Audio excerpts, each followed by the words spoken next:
Now, how would this apply to the human brain? I would say that the grounding problem is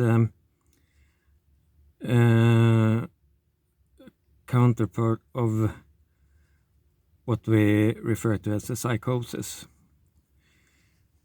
That there is actually a lot of capacity, power, actual power, and everything you do will generate even more. And the problem is just that there's a malfunction, so you can't really make use of all this. So it expresses itself, like I said, as a frustration. And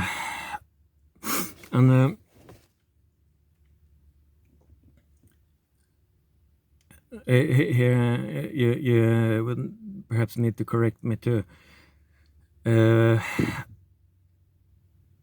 If we stick to this comparison with a car where the electrical system is dependent on the mechanical engine, maybe you could attach more electronic stuff to the system and perhaps make use of some of this surplus energy. It doesn't heal the problem, but maybe would diminish some of its worst symptoms, because it leads away some of this surplus electricity. Anyone getting my point? I'm trying to say that people in general see this as the first step to healing. That when there is any kind of malfunction, the cure is always adding more activity, power consuming stuff. And so far logical, but it only works if this is the actual problems. But the other alternative, if it's actually a lack of energy, we have this rather slim construction with a not too thirsty engine and a rather weak generator, because the system under normal circumstances doesn't require much electricity, so doesn't need to be drained. And if so, it's not bigger than you could use your own physical power to get it running, like a kickstart or something. This never would work with those great powerful 6 liters V8 engines of the modern human being. My point is that maybe it's not even possible to imagine what actual lack of energy would be, because that's in that case not usually the problem. It's a grounding problem. So the normal human, I think, can always refer to the state of mind that we call a psychosis, even if most people never get there.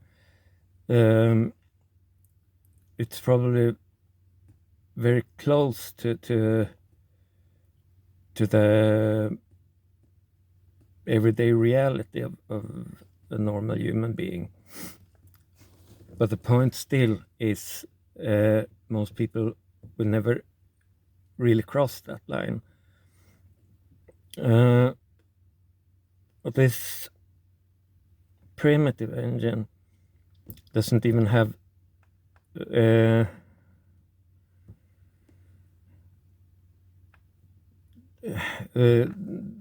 possibility of becoming overloaded in that way. On the contrary,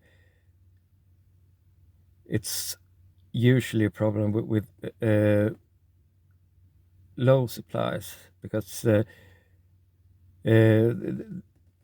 this kind of surroundings that we live in as modern humans requires huge amount of energy and constant attention to everything.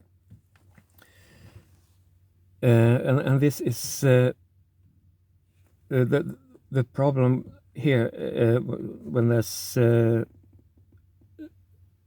low supplies, insufficient supplies of electrical energy, which someone may have figured out is a metaphor for dopamine, the brain fuel.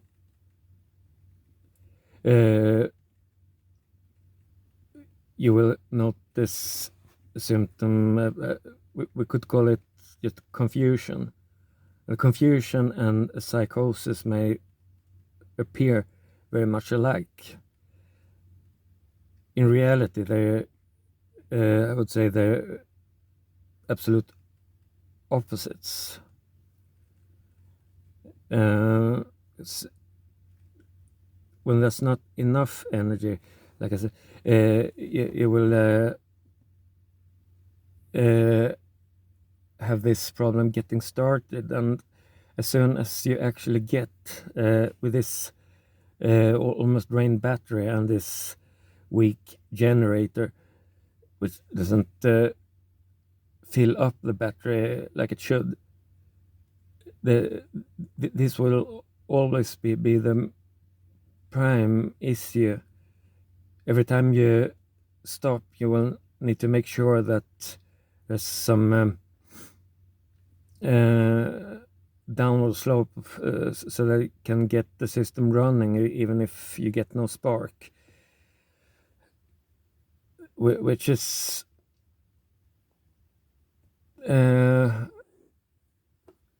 almost impossible to imagine when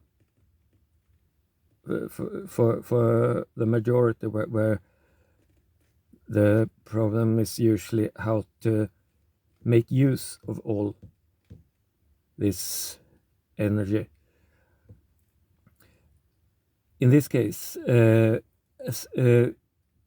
you're lucky and you actually get that spark and get the system running, the last thing in the world that you wish is that you need to slow down, because you need some 3,000 rounds per minute to make sure the system doesn't choke, because that's choking is more like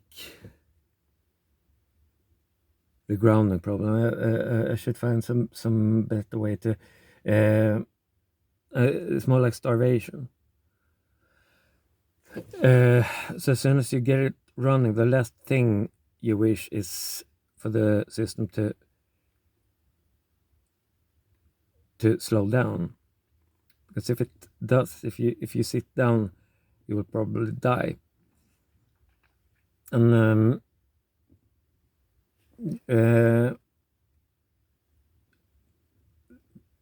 the thing is that when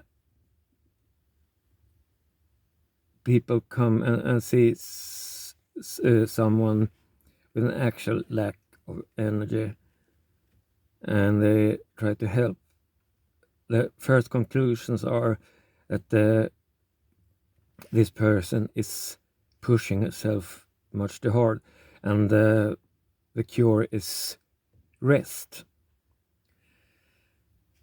On one hand, you need to slow down because they know that when you press the pedal too hard, the system will choke, which really is not at all the problem in this case. The problem is that the system actually has too much to deal with.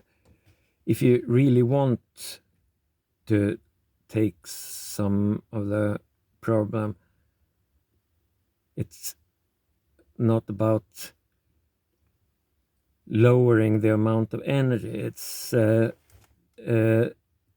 actually taking some of the more physical or the actual burden that's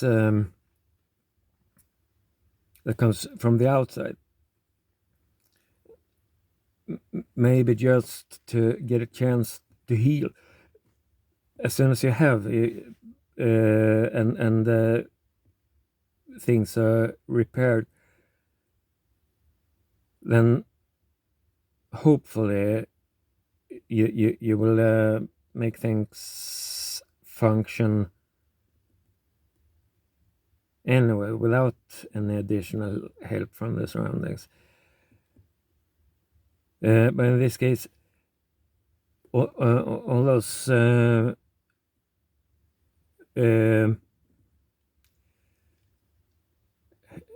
helpful gestures or ideas about self-help, that's starting with slowing down or adding activity will be fatally counterproductive. Can you follow the idea? Adding activity and slowing down might work in the case where this feelings of fatigue is caused by a grounding problem. That there is energy, but there's no channel for it. And, it's completely correct. But the actual problem may be quite the opposite, that there is an actual lack of energy, and it comes with it's caused by a system that really is in fact overloaded.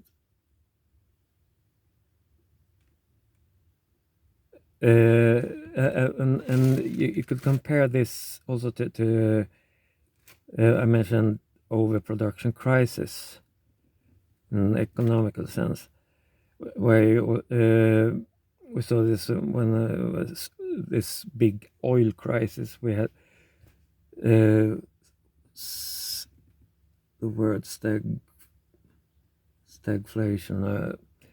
You think that only by stimulating the economy you will get things running again. And it works as far as there are actual, if the conditions, the basic conditions allows for it. But in that case, when there was an actual need for some, so a resource that was actually lacking, you can't get it running only by stimulation. because there's nothing to stimulate. So you need to either find some more oil or some alternative to oil, or a way of saving oil, not consuming those huge amounts. Then you can stimulate the system. Even if you don't get it at this point, just suck on it for a while, asshole.